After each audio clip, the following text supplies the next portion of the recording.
আমরা যাচ্ছি কোথায়? একটা জায়গায়। নমস্কার দোস্ত।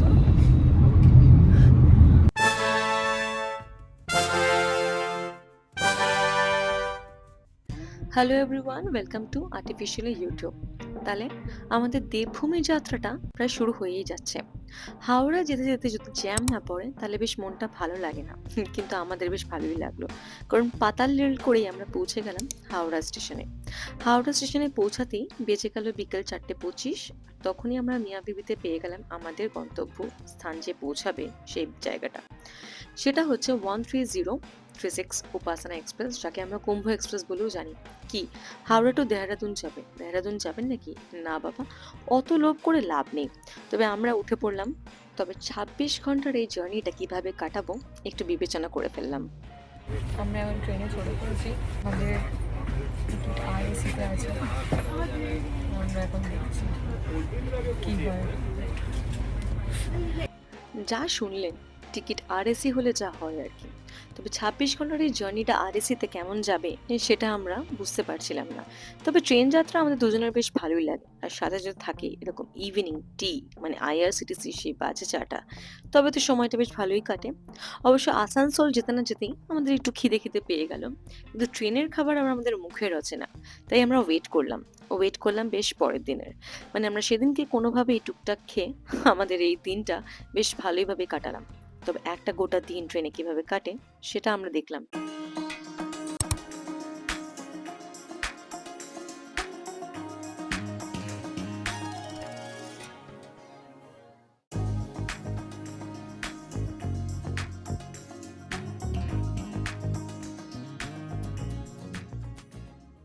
ট্রেনে টুকটাক না খেলে বেশ ভালো লাগে না। তবে এখানে ভালো খাবার জুটলো আমাদের সেই লাকনোতে কি করলাম আমরা? ট্রেনের খাবার খেলাম, মানে এইসব খেলাম, না সত্যি একটু ভালো কিছু খেলাম? তবে এই খাবারটা কিন্তু আমরা জোম্যাটোতে অর্ডার করেছিলাম। সেটা কিভাবে জানতে আপনাদের দেখতে হবে এই লিঙ্ক দেওয়া শর্টটা। বারেলি, মুরাদাবাদ, লাস্কার হয়ে ফাইনালি হরিদ্বার এসে পৌঁছালো। বিকেল বলবো না সন্ধে বলবো বুঝতে পারছি না, তখন কিন্তু পায়ে 6:51 পৌঁছালাম আমরা দেবভূমি হরিদ্বারে। এখনো অন্ধকার হয়নি, তবে দিনটা 26শে এপ্রিল।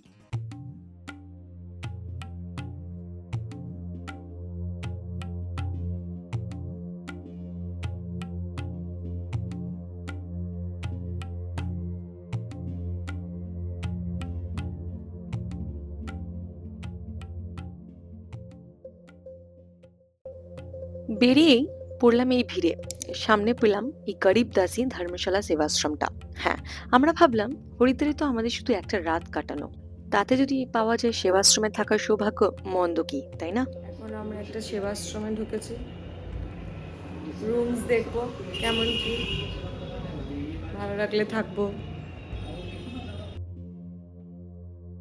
হরিদ্বারে এখন গরম বললেই চলে, তাই প্রথম আমাদের একটি এসি রুম অফার করা হলো।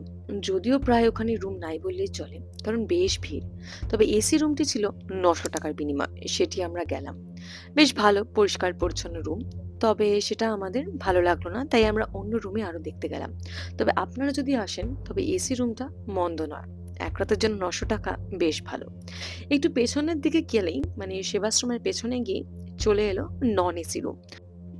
নন এসি রুমটি যেরকম খুব একটা ডিফারেন্স নেই, তবে পরিষ্কার পরিচ্ছন্ন যেরকম হওয়া উচিত সেরকমই প্রায় ছিল। এটির প্রাইস 500 টাকা। এক রাতের জন্য খুব একটা খারাপ বলে মনে হয় না। বাথরুমটাও বেশ বড়। ঠিকঠাক পরিষ্কার পরিচ্ছন্ন যেরকম হওয়া উচিত আর কি, যতটা করা সম্ভব সেটাই। আমরা এই রুমটাই আপাতত নিলাম, কারণ আমাদের বেশিক্ষণের প্রয়োজন নেই রুমটায়। তো দেখা যাক। একদমই সামনে হোটেলের, মানে স্টেশনের। দেখা যাক কি হয়। রুমে গিয়ে ফ্রেশ হই, চান টান করে রেডি হয়ে গেলাম গঙ্গা দর্শনে। ততক্ষণ যেহেতু 7টা বেজে গেছে, তাই আরতি প্রায় শেষ। তবে হার কি পৌরি যাবো না সেটা তো হয় না। আরতি না হলো গঙ্গা মাকে দর্শন করবো না সেটাও হয় না। তাই বেরিয়ে পড়লাম আমরা হার কি পৌরির দিকে। তো ভাড়া 20 টাকা। আমরা এখন যাচ্ছি কোথায়? আর কি পাবি? ইয়েস, হার কি পৌরিতে। প্রচুর সুন্দর সুন্দর দোকানপাট। আমরা যাচ্ছি, রাত্রিবেলায় কেউ যায় না কিন্তু আমরা যাচ্ছি। কেন যাবে সব আচ্ছা, আর আরেকজন আমাদের সোলো ট্রাভেলার, যে আর কিছুক্ষণ পর সোলো থাকবে না, সে আসছে দিল্লি ভ্রমণ করে, মিস রে। পুরো ভ্রমণ করছে, এদিকে সেদিকে ঘুরে বেড়াচ্ছে। সে কেমন দিল্লি ঘুরলো সেটা আপনারা তার মুখ থেকে শুনবেন। তাকে আর সিঙ্গেল থাকতে দেব না, আমরা আমাদের সাথে নিয়ে নেব। সেজন্য সে তার কিছুক্ষণ আর কাটাচ্ছে নিজস্ব মতন, তারপরে আমরা জ্বালাতন করবো তাকে। যাক, এতক্ষণে বুঝেই গেছেন যে আমরা আর 2 থাকছি না। 2 থেকে প্রায় 3 হয়ে গেছি। মানে 2.5 তো ছিলামই। চারিদিকে এত আলোর রোশনাই দেখে তখন দেবভূমি প্রায় গমগম করছে। হবে নাই বা কেন? হিমালয়ে সব যাত্রাই তো প্রায় এখান থেকেই শুরু, এই হরিদ্বার থেকে। তবেই না সেটি হরিদ্বার। তবে হরিদ্বারে এত মানুষ থাকবে না, এত পথযাত্রী থাকবে না, সেটা তো হয় না। তাই এত কিছু নিয়েই আমরা এগোলাম হারকি পরের দিকে।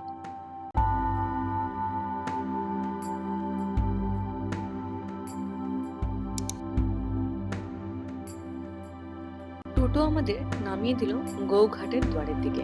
তবে সেখান থেকে নেমে পড়ব গঙ্গা ঘাটের দিকে। তবে শুরু হলো দেবভূমির গঙ্গা দর্শন।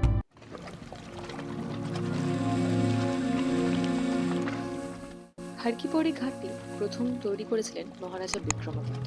তবে তারপরে যে ভাঙচুর হয়েছিল, সেটার পরে শুরু হয়েছিল আকবরের সেনাপতি মানসিং সেটাকে আবার ঘাটে তৈরি করে। দেবভূমিতে 4 জায়গায় অমৃত মন্থনের সময় যে কলসটি পড়েছিল, তার একটি ফোঁটা কিন্তু হরিদ্বারে এসে পড়েছিল। আর বাকি 3টি যেখানে কুম্ভ মেলা হয় সেই সব জায়গাটি। তবেই হরিদ্বার থেকে এই হিমালয়ের যাত্রাপথটি গঙ্গা থেকে শুরু হয়।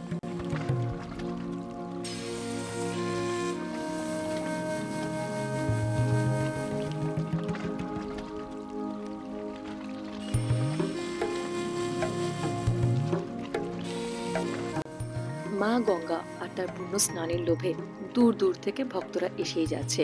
তবে বলা হয় এখনো নাকি প্রায় দিনে 1 লাখ ভক্ত তো বেশ গঙ্গা পাড়ে পাওয়াই যায়। ভক্তের অভাব এখানে হয় না। হরিদ্বারের নাম মহাভারত, গরুড় পুরাণে পাওয়াই যায়।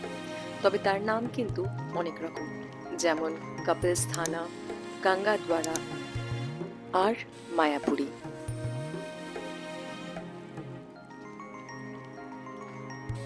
মা মনসা দেবী মন্দির যাওয়ার সৌভাগ্য আমাদের তখনও হয়নি, কারণ তখন বেশ অনেকটা দেরি হয়ে গেছিল।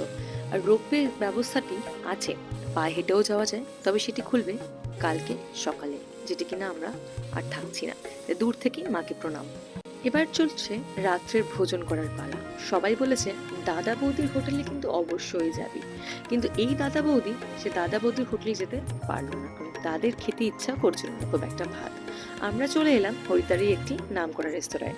আমরা এখন চলে এসেছি, চটপটি থালি নেব একটা। গঙ্গা স্নান করলাম, এখনো ওই আর কি মানসিকভাবে স্নান করলাম। এখন আমরা খাবো চটপটি থালি। মাঝখানে আমাদের একটা বন্ধুর সাথেও দেখা হয়ে গেল, তার ছবি আমরা অ্যাড করে দেবো এখানে, যাতে সে সাবস্ক্রাইবটা করে। Old friend. এবার আমরা খেয়ে যাবো। ভালোই লাগছে, খারাপ লাগছে না খুব একটা। চটপটি থালিটা দেখাচ্ছি আপনাদের কেমন চটপটি থালি। এখানে চলে এসছে আলু মটর কি সবজি, ডাল ফ্রাই। এটা কি তাহলে? এটা কি তাহলে? তাহলে এটা কি? এটা কারি কি সবজি, পনির কারি। এটা নাকি একটা কি বিরিয়ানি? এটা অ্যাকচুয়ালি চাপ। এটা বিরিয়ানি, এটা রুটি, এটা হচ্ছে ইয়ে। সব খাবে। খাওয়া সেরে যখন ফিরছি, তখনও যেন গঙ্গার ঘাট শূন্য নেই, ঠিক যেমন মায়ের কোল কখনো শূন্য থাকে না। তারপরে আমরা ফিরলাম আমাদের সেবাশ্রমের দিকে। দিনটা সেদিনকে গঙ্গা চিন্তায় গেলাম। পরের দিন এক মহাযুদ্ধ। आज है 25 अप्रैल।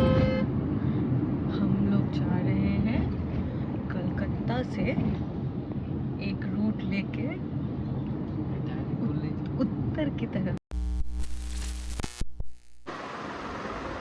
কেমন আছিস করে এলি